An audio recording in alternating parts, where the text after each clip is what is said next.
Bill Graham's life in public service included some of the toughest files. Minister of Foreign Affairs, Minister of National Defence, interim leader of the Liberal Party of Canada.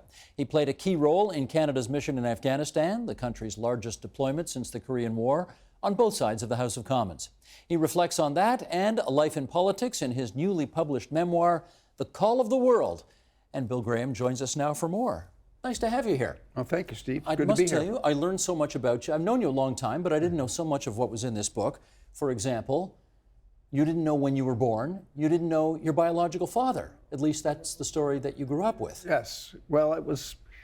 I think probably more regular than one thinks. But in those days, I was born out of wedlock, and as was my sister, and so our exact place of birth was a little mysterious. My father was able to arrange for us to have birth certificates from a small private hospital in Montreal, but we knew that, we subsequently learned that these were not correct, but I never really got my mother to tell me exactly where or when, and so it still remembers a bit of a family mystery, but as you see from the book, eventually I did learn who my real father was, and he was in fact my stepfather, with whom I was very fond, and I'm very proud of having been his son. But the sadness was you never kind of got to acknowledge that to him while he was alive, is that right? That was very sad, yes. That was a very sad part of my experience. Given you, I mean, you grew Although up... one of my nephews said to me, he said, Bill, you're not the first defense minister in the country who didn't know where he's coming from or where he's going. So you can see this could be turned rather badly, Steve. Good point. You grew up, I mean, you say it in the book, you grew up amidst wealth and privilege, and you probably could have done anything you wanted in your life, including nothing at all. And yet you chose politics. How come? Well, I certainly didn't choose politics when I first started. I chose practice of law. But I had done my doctorate in Paris and become fluent in French. And I'd always been interested in politics, and people, would say to me, what about doing politics? Certainly when I was younger, if I ever mentioned it, my father said to me, for heaven's sakes, Bill, that's the last thing you want to get involved in. He was a very successful businessman, and in his view, politics was something that other people did, certainly not good business people in any event. But because I think maybe my training at the law school, Steve, certainly Boralaska and Caesar Wright, we had great professors. A colleague of mine and myself, Paul Martin, we were in the same class, along with some other people who eventually went into politics. First time you ran, what happened? I lost to David Crombie, and I got totally wiped out. But the Liberal Party was wiped out in that election. That was 1984. And second time you ran, what happened? Second time I ran, I came within 60 votes, but I also lost. So, sensible. So I'm an idiot for running three times. On the contrary, I was going to say sensible people would have said 0 for 2, that's it. You decided to run a third time. Well, there's a French expression, jamais deux sans trois. So I was told that.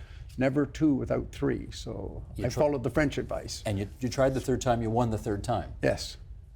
Did you think about, after 0 for 2, that's it, this is obviously not for me? We talked about it quite a bit, my wife and I. And I will say my family were very supportive. And I don't think you go into politics and you got to support a family. And my kids were growing up. And really when the third time sort of came around, my wife said to me, she said, come on, you owe it. We put a lot of work into this and you ought to run again. I was sort of thinking of not doing it. And everybody said, no. And I had a lot of really wonderful friends who said, no, Bill, give it another try. So, and I had the luxury of actually at that time teaching at the law school. And so I was in a position where I could say, well, I can walk away from this. A lot of people want to go into politics, but they've got a job or they're earning so much money they feel, well, they have to put it off because they can't afford to do it. I was in the great luxury of being at the law school and being able to control my agenda a little bit. So giving it a third try wasn't that crazy. So many people I know who run the first time and lose say it tastes so much sweeter when you've experienced defeat when you actually win. Was that the case for you? Oh, absolutely. Well, particularly after the second time, actually, I was predicted to be the winner the night of the election, and then I found I had lost the next day when they counted the absentee ballots. So that was a really bitter loss. And it's a lot sweeter when you win, for sure. But you'd be amazed the number of wonderful people in this country that do run and lose, and most will say the experience was worth it, even losing. We're going to talk about Canada's decision not to join the coalition that ultimately invaded Iraq back in 2003 in another interview. So we'll leave that aside for this one. I do want to talk about Afghanistan with you, because that Right. was clearly one of the highlights of your time in public life. Right. And here's you in the book. We knew much less about Afghanistan and the politics of the region than we should have. Many Canadians resisted a combat role for Canada and believed that it was better equipped for traditional peacekeeping operations, despite the fact that such missions were largely a thing of the past. It was unrealistic of us to expect that we could construct a truly effective government and civil society in the midst of the ongoing carnage. Moreover, our efforts to create an accountable, corruption-free, and efficient police force capable of providing basic security for the population met with only modest, highly localized success, and the Afghan army was certainly not ready to shoulder enough of the weight. That's a pretty honest account after the fact of Right. what went on during those years. Are you saying the Canadian government really didn't do its homework adequately before committing to Kandahar? No, I think what I'm really saying is that you can't predict everything before you get involved in these. And we went into Kandahar and we went into Afghanistan as a part of a coalition, which, frankly, Stephen, in any operation we're going to go abroad now, Canada's not going to go on its own. We might if we were going to Haiti or somewhere where we're doing a local policing operation. But in most cases, even that, we're likely to do it with other forces. So we're very unlikely to operate anywhere unilaterally. In this case, it was a NATO mission, but also it was under a United Nations flag. I mean, the United Nations had said the world had to reconstruct Afghanistan. The Bonn Accords had said, and we said it was appropriate for us to play an appropriate part of that, and appropriate and bringing peace to the country. And at some point, that meant doing more than just sitting in Kabul, running a kind of peace-saving operation. It meant really operating in a combat mission in a place where we could make a contribution for actual peace and security. Where I believe we were naive was we didn't look at the geopolitical nature of the area to say, what about Pakistan? Here we are on the border of a country which is not going to cooperate, which allows the Taliban to move back and forth. I mean, I'm just saying things which everybody has said as it was about the mission now, so it's not a secret. I hear you, but So- does this give you pause about the advisability of putting our troops in harm's way in the future? Well, absolutely. There's no question. This is the last thing we should do is put our troops in harm's way. That's the war is the last resort. That's why, for example, in Iraq we said no to Iraq because it wasn't appropriate either, in our view, morally, legally, or politically to do it. In the case of Afghanistan, all of those things we believe were the right thing to do.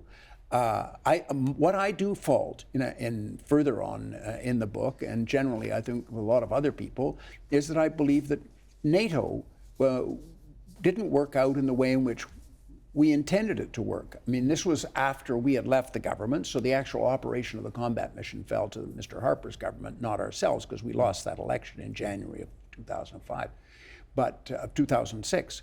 But if NATO had provided a rotation sufficiently that every 2 years we could have rotated out and come back after 2 years, after have a chance to refresh ourselves, rebuild, it would have been a very different type of mission. Instead, we were there for 10 years at a time. For a country like Canada to keep that level of troop support was a lot of stress on the military that we have. It's so interesting about what people want to do when they get into the jobs that they get into and then what they end up having to do. Because you were really plucked out of the back benches to go right from the chairman of a committee to the foreign affairs minister. I mean, that was a pretty big promotion by Jean Chrétien. Right. And you said at the time, I'd really love to do some interesting things in Latin America, which tends to get short shrift. Yeah. And then here comes Afghanistan and completely derails those plans. Yes. What, when you think about what you didn't get a chance to do that you wish you could have done when you were foreign minister, what would be on that list? Well, certainly, I had been just elected the president of a thing called the FIPA, the Interparliamentary Forum of the Americas. So I was learning Spanish. I was all excited about what Canada's role in Latin America was, the OAS. I felt that this was an area which we'd neglected for a long time. I was quite excited about that. And Mr. Chrétien would say, well, good luck with that, professor. And he called you professor, didn't he? Well, he would call me professor when he felt that I was a little off base. And Colin Powell would do the same thing. They'd always, whenever someone called you professor, you knew that they were sort of saying, wasn't a compliment. You're not very practical about your suggestion. But it was a semi-respect, some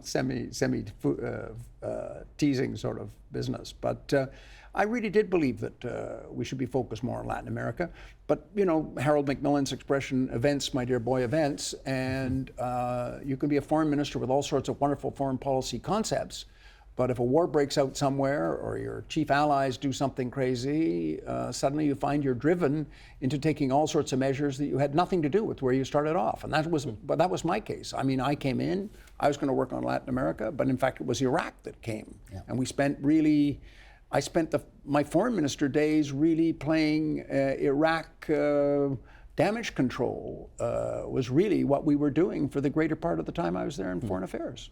That's your public life. I want to talk a bit about your private life because you talk about this in the book. And here's a quote from the book, The Call of the World. You say, "I have a vivid memory of the day during the 1997 campaign when I was visited by the editor of Extra, Toronto's gay magazine, who informed me that its board was considering, quote unquote, outing me in the next issue. This had been a concern of mine since deciding to enter politics in 1984, but my family and I had always endorsed the idea that the state has no place in the bedrooms of the nation," our current Prime Minister's father's famous line. "Kathy and I, your wife Kathy and I, loved each other deeply. We had raised a wonderful family. We enjoyed a happy and fulfilling life together, and our private life, we felt, was precisely that, private." Do you want to amplify on that? Well, not particularly. I don't want the book really to be about that, although it's an important part of a statement, if you like, about our life as a politician in Canada. I represented a riding where, frankly, a lot of people knew about my life, and it didn't interfere in any way with them supporting me or not supporting me because of the politics of the issue.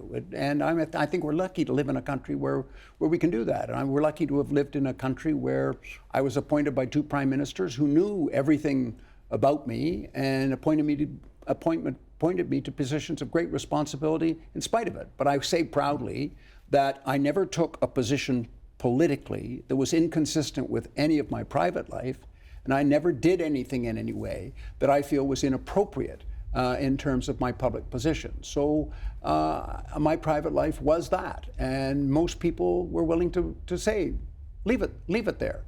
It wasn't entirely true. Lots of people said all sorts of other things. But, you know, Steve, we're very lucky to live in this country. There are lots of countries where I don't think you could make that claim. And I look back on a life in politics and I think, well, I had aspects of my life which were complicated. But I was able to perform a public function anyway, and people said to me, "You're doing a good job, so go ahead and keep doing it."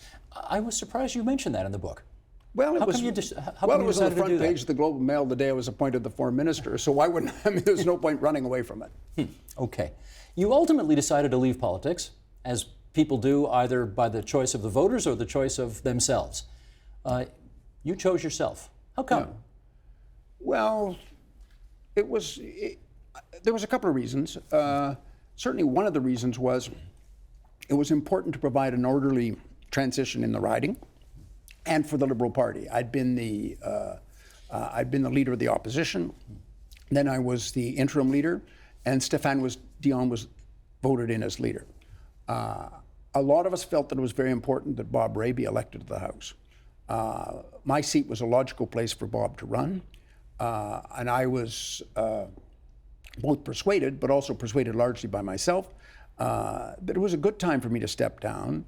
I could have stayed in for another 2.5 years. I could have run again and you could have stayed in for 10 years or 20 years. Yeah, I could have stayed in and been reelected. Yeah. But I felt I'd made my contribution, and that by stepping down, I could move on to a new career, which I did. I'd been asked if I'd be chancellor at Trinity, and I could see myself doing some useful things at the university. But at the same time, the real motive was to say, well, let's get Bob in the House and have his voice on the national scene, which I think is very important, and I really stepped down in order to enable that.